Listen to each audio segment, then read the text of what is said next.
Bonjour mes petites poussières d'étoiles, il y avait longtemps.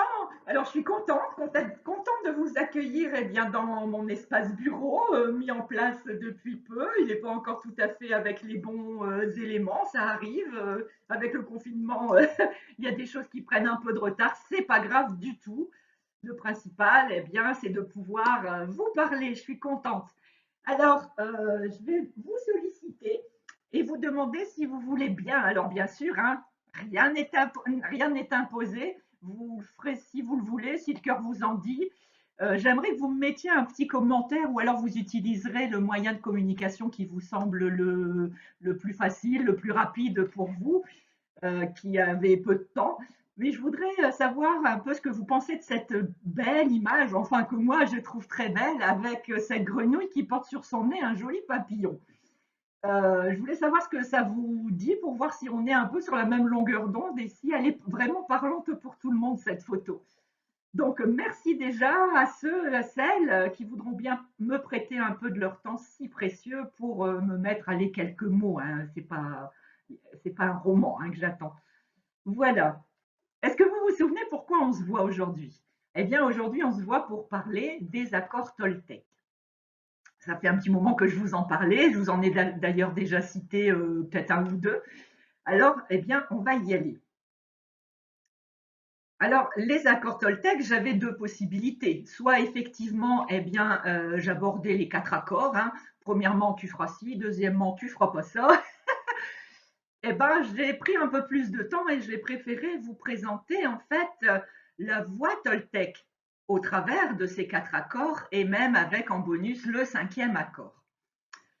Alors, les Toltecs, je ne vais pas en faire tout un plat, vous expliquer en long, en large ou en travers. Vous connaissez mon point de vue là-dessus. Si ça vous titille, vous savez, vous êtes grand, vous allez aller chercher, vous trouverez et commencera votre route, votre chemin vers votre vérité. Ça, c'est important. Franchement, pour moi, c'est vraiment très important. Je ne veux pas vous mâcher le travail et tout ça parce que chacun aura son parcours. Donc, on va quand même dire ou rappeler eh bien, que les Toltecs, on les retrouve dans le sud du Mexique. Et moi, ce qui m'intéresse chez ces Toltecs, eh bien, c'est leur état d'esprit. Et les Toltecs se disaient artistes de l'esprit, justement. Et je trouve que c'est beau. Et d'ailleurs, leur devise, c'était comment faire de sa vie un chef-d'œuvre. Ça, c'est un beau programme, hein. Alors, ce, cette sagesse Toltec, eh bien, elle se transmet, alors elle se transmettait, je pense qu'elle se transmet toujours de manière orale, souvent dans la famille, entre un maître et son apprenti. Nous avons une chance phénoménale parce que Don Miguel Ruiz a bien voulu, donc il est lui-même issu d'une famille de chamans qui a reçu cette sagesse et il a voulu la partager au plus grand nombre par le biais de ce livre, Les quatre accords Toltec. Il a été traduit en français par Olivier Clerc et bien sûr, Don Miguel Ruiz a écrit d'autres livres tels que Au-delà de la peur, La maîtrise de l'amour, voilà, tout un programme. Alors, je vous cite une phrase de Don Miguel Ruiz, j'ai été obligée de l'écrire. Pourquoi? Parce que j'aurais pas su la redire, ou en tout cas être respecter vraiment ce qu'il voulait dire. Nous savons que nous ne sommes pas comme nous croyons devoir être. Voilà. Alors, euh, je vous cite aussi quelque chose que j'ai trouvé de pas mal de Carl Gustav Jung, qui regarde hors de lui rêve et qui regarde en lui s'éveille. Alors, je vous parle de ça parce que, pareil, les Toltecs avaient cette image en fait que la vie pour eux, c'était un rêve. Et que donc dans ce rêve, on était tant le rêveur que le personnage de ce rêve. Donc c'est pour ça que j'ai tenu à mettre cette citation, d'autant plus que je vous l'avais déjà dit aussi dans d'autres vidéos, attention à ce qui se trouve à l'extérieur, c'est beaucoup plus illusoire que ce qui se trouve à l'intérieur. Donc c'est vraiment pour moi une phrase importante. Alors, je vous parlais de rêve et justement, les Toltecs nous expliquent eh bien, que ça démarre toujours par le rêve de la première attention. Et c'est donc le moment où on devient, où on est, où on vient au monde en fait, et où on va porter notre première attention sur ce monde. Donc, on va voir ce qu'il en est de cette première attention. Et c'est simplement eh bien, qu'on va croire ce à quoi on va donner notre accord. C'est-à-dire que tout petit, on n'a aucun discernement, on est juste un être de lumière et d'amour, comme je vous ai déjà dit. Alors c'est la tranquillité, et c'est la joie, la sérénité. Et puis, on va être confronté à l'extérieur et puis on va donc voir l'étape qui suit justement et on va voir que dans le rêve de la première attention, on va porter notre croyance sur ce à quoi on va donner notre accord. Alors la maîtrise de l'attention, c'est ce qui va permettre de partir à notre découverte en portant justement attention à qui nous sommes, comment nous avons été construits et enfin, moi je dirais plutôt qui nous croyons être. Alors, Don Miguel Ruiz explique que les Toltecs, quand nous parlons d'éducation, les Toltecs parlent de domestication. Je trouve l'image assez intéressante. Et donc, c'est quoi la domestication chez les Toltecs? Eh bien, ça se passe en plusieurs phases. Alors la première phase, ça va déjà, puisqu'on vient d'en parler, la maîtrise de l'attention. Donc on va appeler l'attention de l'enfant. Et donc les grandes personnes agissant en tant que responsables, en tant que personne modèle, entre guillemets, de l'enfant, va chercher à obtenir son attention. Alors ça va être par exemple, tu sais Marilyn, viens, il faut que je te parle. Ça va être Marilyn, écoute-moi quand je te parle. Ça peut être Marilyn, regarde-moi quand je te parle. Ça peut être Marilyn, obéis-moi, viens, je dois te parler. Voilà. Et donc, ça, c'est simplement pour être certain que l'enfant va avoir son attention de capter. Hein. Alors, quand on est plus grand, il y a des spécialistes qui sont chargés de ça, de capter notre attention. Je ne sais pas si vous voyez à qui je fais référence, mais en tout cas, les publicistes sont bien placés pour arriver à chercher à obtenir notre attention quand ils nous envoient des publicités. Bon, c'est un petit aparté. Alors, pourquoi chercher à avoir l'attention, je vous le disais, pour être sûr qu'on va bien, enregistrer l'information qui va nous être donnée. Alors, cette information, ça sera une information qui peut être sur nous. Hein, et là, on retrouve ces formes, enfin ces étiquettes en fait. Hein. Marilyn, t'exagères, arrête, tu pleures toujours, t'es pleurnicharde. Alors, j'allais dire en patois, t'es bréousse. Ça peut être Marilyn, arrête de manger, t'es gourmande. Ça peut être mais t'es toujours en train de bouder, boudeuse. Voilà, voilà l'exemple d'étiquette. Hein. On en avait bien parlé aussi dans la vidéo avec la petite Stella. Cette information, ça pourra aussi être une ou des informations sur la vie en général. Hein. Oh là là, tu sais, il faut que je te parle, la vie est injuste. Oh là là, tu sais, tu verras, la vie est dure. Tu sais, il faut bien travailler à l'école pour avoir un bon salaire parce que sinon, tu n'auras pas une belle vie. Voilà, hein, on va nous donner déjà toutes ces petites informations sur la vie. Alors, comme si ça ne suffisait pas, on va nous donner aussi des informations sur les autres. Hein, quelquefois qu'on ne serait pas même nous-mêmes déjà d'en trouver suffisamment. On va nous apprendre tout petit qu'il faut se méfier des autres, que les autres ne font pas de cadeaux, que les autres sont pas toujours gentils, que les autres peuvent être jaloux, que les autres vont vous juger. Voilà, on apprend plein de choses sur les autres. Donc, non seulement on a capté notre attention en tant qu'enfant, on nous a donné une information et surtout, eh bien, ces informations sont souvent aussi appuyées par la suite par des que Don Miguel Ruiz nomme des drivers. Donc, ce sera les drivers, ça sera soit gentil, soit fort, soit parfait. C'est modèle. Hein. Fais plaisir, fais un effort, dépêche-toi. Voilà. Donc, voilà les deux premières phases de la domestication. La troisième phase de la domestication, c'est que ces informations, ces drivers aussi d'ailleurs, vont être répétées, répétées et répétées. Et tout ça, ça va être tout au long donc, des premières années de croissance de l'enfant. Et ces informations vont être répétées pour obtenir l'accord de l'enfant. Et on va l'obtenir parce que, eh bien, l'enfant va vraiment vouloir, pour être aimé, vouloir s'accorder à ce que les grands lui donnent comme information. Donc, il va dire, bon, d'accord, c'est comme ça. Il va donner son accord. Alors, bien sûr, on peut parler d'accord verbal, mais il y a aussi des accords non verbaux, c'est-à-dire que si les parents comment n'expriment pas forcément certains accords, leur comportement va parler aussi bien, va donner autant d'informations. On l'avait vu également dans Qui est qui. Alors,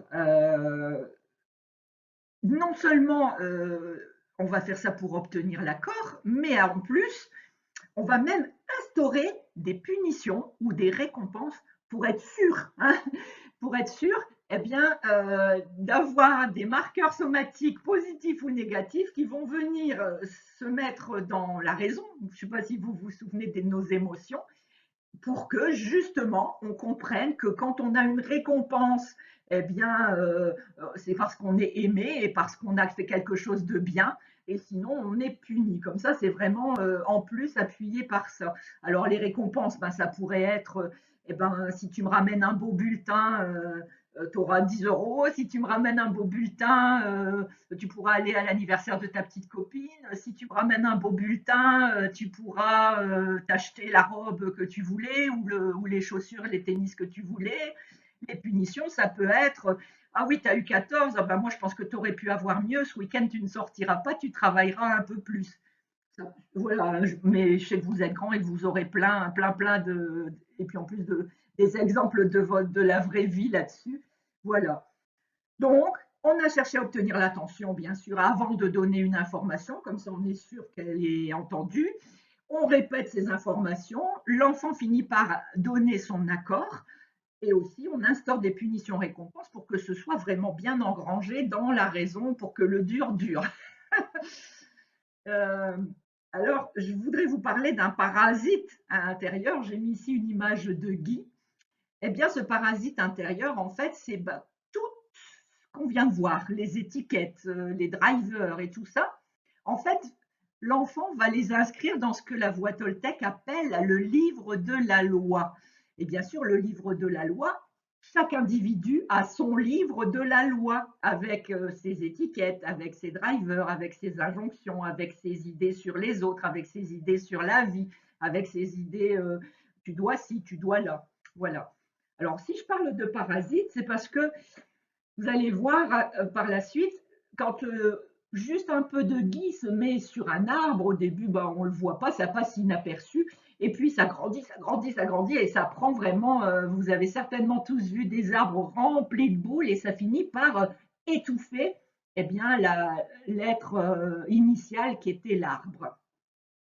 Alors ce livre de la loi, qui a été écrit à l'époque où vous aviez, vous enfants, donné votre accord à des adultes responsables parce que vous n'aviez pas à cette époque-là le discernement pour justement voir si c'était un accord qui vous était profitable, qui était juste pour vous, qui résonnait pour vous.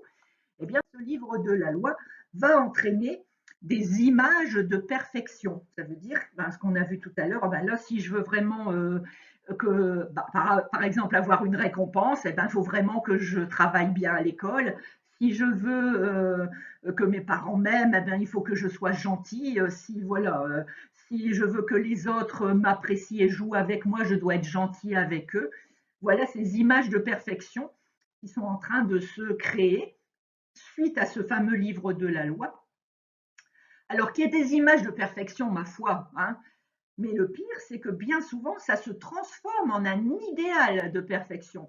Et là, qui dit idéal, dit un contrôle, une rigidité pour suivre cette perfection. Je pense que vous entendez à travers mes mots ce que je veux vous faire entendre.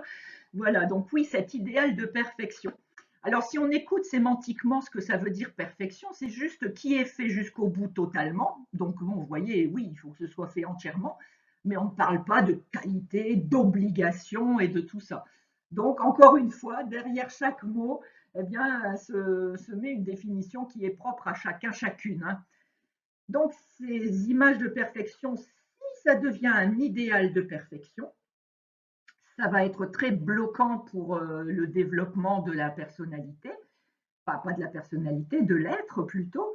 Et puis, euh, et puis surtout, c'est un peu injuste quelque part parce que finalement, on est dans un monde d'imperfection. Hein, quand on est sur la Terre, on sait qu'on doit faire des essais, faire des erreurs, parce qu'à chaque fois, on apprend. Donc c'est quand même quelque part un peu incohérent de vouloir être parfait sur une Terre si imparfaite. Et je dirais aussi que quelquefois, on entend des personnes qui sont dans l'attente de quelque chose. Bah oui, je vais mettre à l'action quand, je vais faire ci, je ferai ça quand, voilà.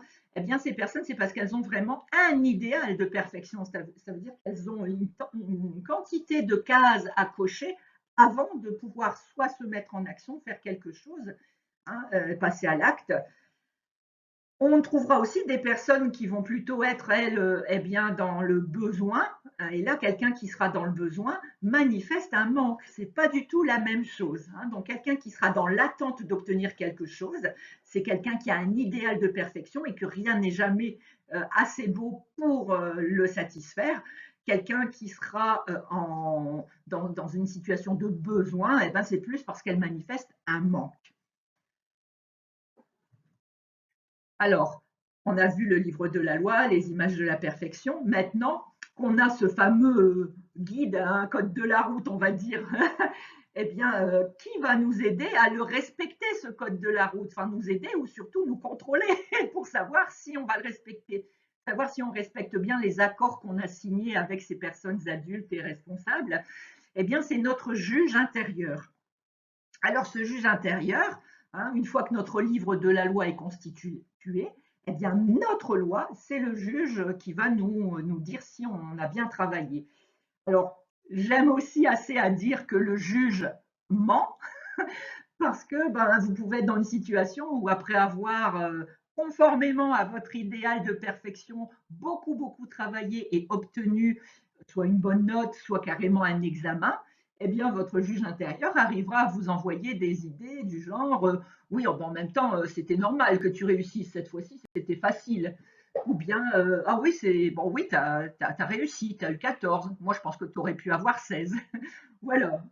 Donc, ce juge, effectivement, il faut faire attention.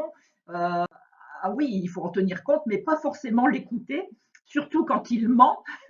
Et il ne faut pas l'écouter parce qu'on devient sinon assez vite en état de victime. Et là, ça veut dire qu'on ne sort plus hein, de ce fameux jugement, de notre propre jugement intérieur. Alors, je fais ça, mais c'est pas ça, c'est ça. C'est de notre propre jugement intérieur. Et là, on peut vite tomber en état de victime. Hein.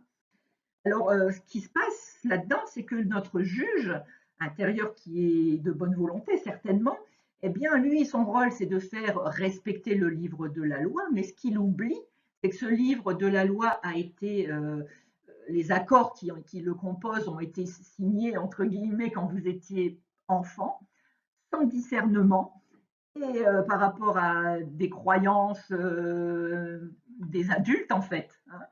Il ne remet pas ça en question du tout. Donc, quand vous passez en état de victime, eh bien, c'est simplement parce que votre juge intérieur, enfin, vous n'entendez pas en fait que vous n'avez certainement plus besoin de tous ces accords. Alors, certains, vous aurez certainement écrit depuis les vôtres, hein, vos nouveaux accords, mais en tout cas, il y a certainement beaucoup d'accords qui ne seront plus d'actualité. Et pour revenir à l'idéal de perfection dont je parlais, je crois que j'ai oublié de vous dire que bien souvent, on pense que c'est notre idéal de perfection. Or, c'est souvent, l'idéal de perfection des parents, hein, parce que les parents ont souffert peut-être quand ils étaient enfants, eh bien, de ne pas pouvoir pratiquer telle activité ou de ne pas pouvoir faire ci, faire ça. Et ils se sont jurés, une fois plus grands, une fois par an, eh bien, de proposer à leurs enfants tout ce que eux n'ont pas pu faire, afin que l'enfant, bien sûr, ne souffre pas, parce que je vous le rappelle, tout ce que font les parents, c'est en pensant bien faire et souvent par amour, hein, mais quelquefois en mettant beaucoup de pression par cet idéal de perfection sur l'enfant, eh bien l'enfant finit par croire et intégrer que c'est son accord de perfection, alors que finalement, son idéal de perfection, alors que finalement c'est celui des parents. Donc attention aussi à rester à croire tout ce que le juge vous dit, hein, tout ce que ce juge vous dit. N'oubliez pas qu'il peut mentir parce qu'il ne tient pas compte que vous avez grandi, que les choses ont changé, que vous n'avez plus besoin des mêmes accords. Et si vous continuez à lui vraiment obéir vraiment de façon inconditionnelle, vous allez rester dans cet état de victime et vous enfermer dans le triangle de Karpman, victime, sauveur, bourreau. Voilà. Et vos relations entre que ce soit les gens de la famille, que ce soit vos relations extérieures, eh ben, tourneront toujours autour de ce triangle. Alors, on parle aussi donc de... Alors, pour étayer à nouveau ce terme de parasite intérieur, c'est parce qu'effectivement, si vous restez enfermé dans l'état de victime qu'on vient d'évoquer tout à l'heure, eh bien, vous avez en vous un véritable poison émotionnel, parce que bien, ça va vous couper de tous vos ressentis, ça va vous couper de votre être d'amour, de lumière, de joie que vous êtes à l'origine. Vous n'allez plus pouvoir le ressentir. Hein, parce que ce petit parasite que je vous montrais, le Guy, là, qui est en train de devenir une grosse boule, étouffe l'être véritable que vous êtes en dessous. Alors, c'est vraiment embêtant parce que c'est ce qui arrive, hein, à vraiment faire perdre le goût de la vie à certaines personnes qui se cantonnent dans cet état de victime. Alors, une fois qu'on vient de voir ici hein, la maîtrise de l'attention, donc on donne notre attention, on nous donne des informations, on donne notre accord, donc on écrit notre propre livre de la loi avec des étiquettes, avec des croyances, avec des drivers. Et suite à ça, eh bien, notre juge intérieur va vérifier et tout le temps nous envoyer des informations pour savoir si on respecte bien ce livre de la loi avec éventuellement un idéal de perfection qui se sera construit. Donc ça, c'est ce qu'on vient de voir, c'est le premier rêve, le rêve de la première attention. Donc vous voyez, si on le reprend, eh bien c'est qu'on croit ce à quoi on a donné notre accord. Voilà.